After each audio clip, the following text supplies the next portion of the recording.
오늘 우리에게 주시는 하나님의 말씀은 마태복음 14장 13절에서 21절까지입니다.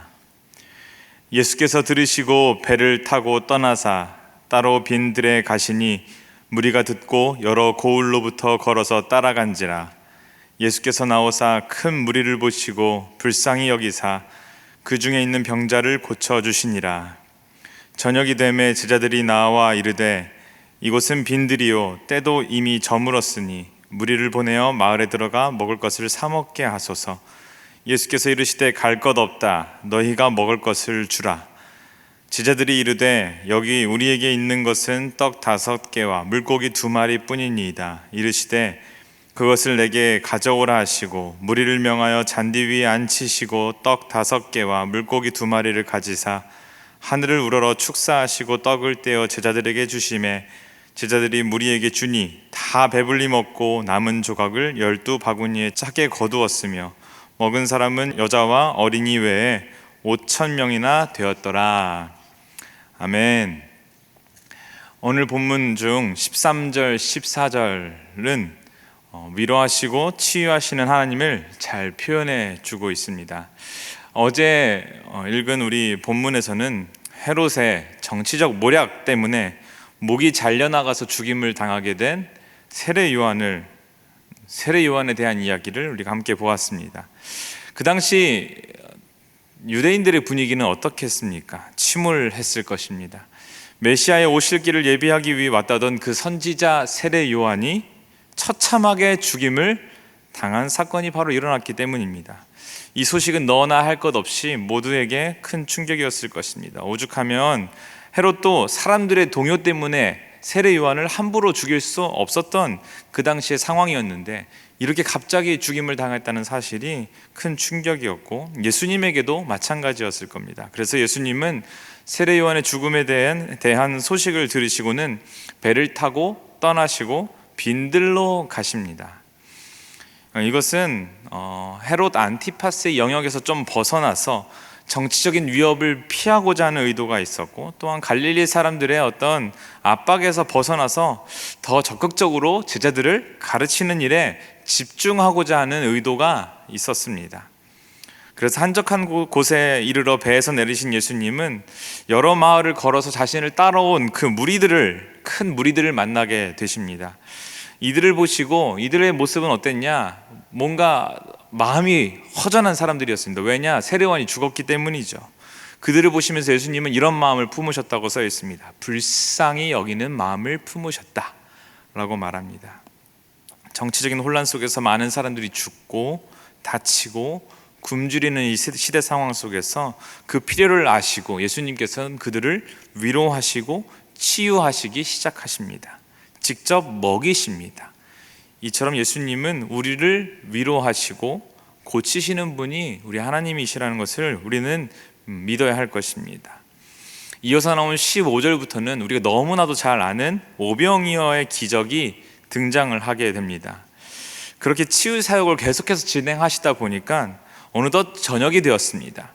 제자들은 예수님께 이렇게 말합니다. 예수님, 여기는 빈들이고 너무나 오랜 시간이 지났기 때문에 이미 사람들이 많이 굶주렸을 텐데 저희가 가진 것이 빵 5개와 물고기 2마리밖에 없지 않습니까? 돌려보내서 각자 밥을 먹게 하는 것이 좋을 것 같습니다 라고 제안을 합니다. 그랬더니 예수님은 대답하십니다. 그럴 필요 없다.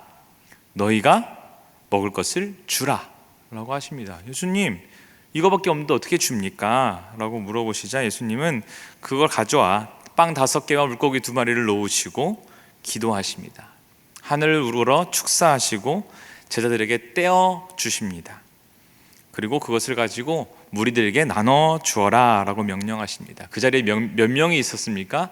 바로 5,000명입니다. 5,000명은 여자와 아이들을 제외한 숫자입니다. 어마어마한 숫자의 사람들을 이 빵 5개와 물고기 2마리로 다 먹인 사건이 바로 오늘의 오병이어 기적입니다. 여러분, 오병이어 기적을 통해서 예수님이 무리들을 향하여 어떤 메시지를 말하고 싶으셨을 것 같습니까?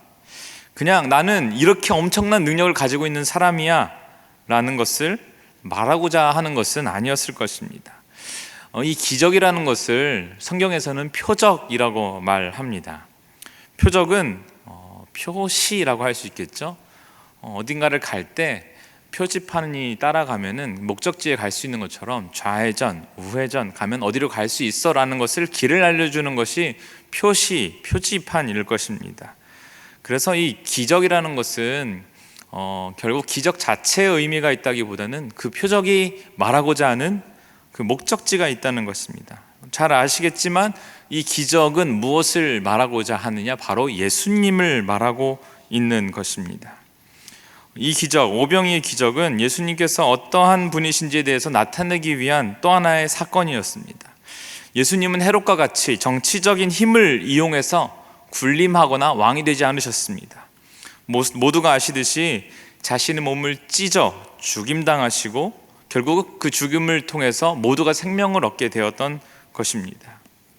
이 오병이어 사건은 그런 의미가 있는 것입니다. 떡을 찢어서 나눠 먹는 것은 예수님의 몸이 찢김 당하는 것을 상징합니다. 그리고 그곳에 있던 사람들이 그 빵을 통해서, 그 떡을 통해서 배불리 먹고 12바구니의 광주리 남을 정도가 될 정도로 풍성한 것을 말하는 것인데, 예수님의 복음 또한 그렇습니다. 여러분, 십자가의 은혜는 모든 사람에게 이르고도 남을 만큼 풍성합니다. 우리의 죄가 주홍같이 붉을지라도 양털같이 희게 하시는 것이 바로 십자가의 은혜입니다. 풍성한 은혜와 사랑 때문에 우리는 십자가 아래서 의롭다고 인정받게 되는 것입니다. 이 사건은 바로 그 놀라우신 예수님의 존재에 대한 표적이었던 것입니다. 하지만 그 자리에 있었던 사람들은 예수님의 존재에 대해서 잘못된 인식을 하게 됩니다. 그 당시 유대인들은 하나님께서 구원자를 보내실 것이라는 구약의 예언을 기다리고 있던 사람들입니다. 그들이 생각한 구원은 바로 이런 것이었습니다. 헤롯과 같이, 로마의 왕과 같이 나라를 강력하게 다스리는 그런 군림하는 왕을 기대했을 것입니다. 마치 그들이 예전에 경험했던, 그들의 조상들이 경험했던 다윗 왕국처럼 말이죠. 오늘 마태복음 14장의 평행 구절이 되는 같은 사건을 기록하고 있는 마가, 누가 주 말고 요한복음을 좀 보려고 하는데, 같은 요한복음에서는 이 표적, 기적을 경험한 무리들이 예수님을 향하여 이렇게 말합니다. 참으로 세상에 오실 선지자라 라고 말하면서 예수님을 억지로 임금을 삼으려고 붙잡습니다. 예수님은 임금이 되려고 오신 게 아니었기 때문에 그 자리를 피하십니다. 극성맞은 무리들은 그 떠나시는 예수님을 쫓아가게 되고, 이튿날 바다를 건너서, 배를 타고 바다를 건너서 예수님 앞에 나아갑니다. 그렇게 찾아온 무리들을 향해서 예수님은 어떻게 말씀하시는지 아십니까? 이렇게 말씀하십니다. 너희가 나를 찾는 것은 표적을 본 까닭이 아니요 떡을 먹고 배부른 까닭이로다. 썩을 양식을 위하여 일하지 말고 영생하도록 하는 양식을 위하여 하라라고 말씀하십니다. 우리는 떡에 너무나 관심이 많습니다. 하지만 정작 떡을 주시는 하나님에게는 관심이 없는 것이 바로 우리들의 모습일 때가 많습니다. 우리가 예수님께 묻습니다. 주여, 이 떡을 항상 우리에게 주소서. 이때 예수님께서 대답하십니다. 내가 생명의 떡이다. 내게 오는 자는 결코 줄이지 아니할 터이요 나를 믿는 자는 영원히 목마르지 아니하리라. 표적을 보고도 표적이 가리키는 주인공을 바라보지 못한 채 표적 자체에 함몰되어 있는 우리의 삶이 되지 않기를 원합니다. 생명의 떡이신 하나님보다 나의 삶을 채워줄 그런 떡들에만 우리의 온 에너지를 사용하는 삶이 되지 않기를 원합니다. 하나님의 관심은 우리의 아픔에 있습니다. 헤롯의 폭정과 세례 요한의 죽음 앞에 낙심하는 자들을 위로하시고 고치셨던 분이 바로 예수님이십니다. 우리 하나님이십니다. 두려워하지 않고 생명의 떡이신 하나님을 바라며 살아가는 믿음의 자녀가 되기를 원합니다. 그래서 오병이어의 기적처럼 하나님은 놀라운 은혜를 우리에게 베푸실 것입니다. 먼저 썩어 없어질 것들을 바라보지 않고 영원하신 하나님 나라를 바라보며 살아갈 때 우리에게 천국의 소망이 임할 것을 믿습니다. 그렇게 살아가는 오늘 하루 되기를 주의 이름으로 간절히 축원합니다. 함께 기도하고 싶습니다. 놀라운 구원을 이루려고 오신 예수님, 생명의 떡으로 우리에게 풍성한 삶을 선물로 주신 예수님을 깊이 신뢰하며 살아가게 하여 주시옵소서. 먹고 배부르기 위해 예수님을 이용하려 하지 않게 하시고 영원한 하늘의 복을 구하며 살아가는 주의 자녀들 되게 하여 주시옵소서. 오늘 하루의 삶을 위하여, 그리고 교회를 위하여, 그리고 나라와 민족을 위하여 우리 다 함께 기도하도록 하겠습니다. 기도합니다. 사랑하는 주님, 하나님께서 낙심 가운데 있는 유대인들을 향하여 위로하시고 치유하시고 고치셨던 것들을 기억합니다. 하나님, 우리의 상황이 참으로 어렵고 힘들다 할지라도 하나님의 관심은 우리 아픔에 있는 줄 압니다. 하나님, 그래서 우리가 먼저 하나님 나라와 의를 구하기를 원합니다. 하나님, 오병이어 기적을 통하여 하나님 내가 생명의 떡이신 것에 대해서 말씀하여 주셨는데, 하나님, 우리가 먼저 하나님 주실 떡을 기대하며 떡을 너무나 찾는 나머지 하나님을 집중하지 않고 하나님께 하나님의 뜻을 구하지 않은 어리석은 삶을 살지 않도록, 하나님, 우리가 하나님의 계시가 이루어졌을 때 하나님 믿음으로 그것들을 바라볼 수 있는 믿음이 우리에게 이루어지기를 간절히 원합니다. 내가 곧 길이요 진리요 생명이라고 말씀하셨사오니 다른 것에서 하나님 우리의 구원을 찾지 않게 하여 주시옵시고, 우리 삶의 소망이 되어주는 예수 그리스도의 십자가만을 의지하며 나아가는 하나님, 놀라운 하나님의 자녀로 주님 살아갈 수 있도록 오늘의 삶 가운데 주의 은혜를 더하여 주시옵소서.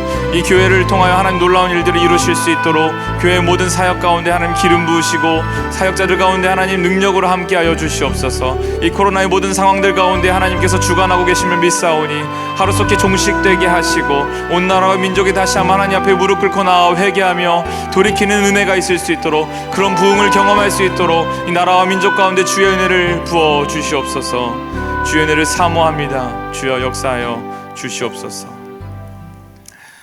이제는 예수 그리스도의 은혜와 하나님 아버지의 사랑하심과 성령님의 교통하심이 우리를 위하여 생명의 떡으로 오셔서 십자가에 달리신 예수님을 깊이 신뢰하기로 결정하는 주의 모든 자녀들 가운데 이제로부터 영원토록 함께하옵시기를 간절히 축원하옵나이다. 아멘.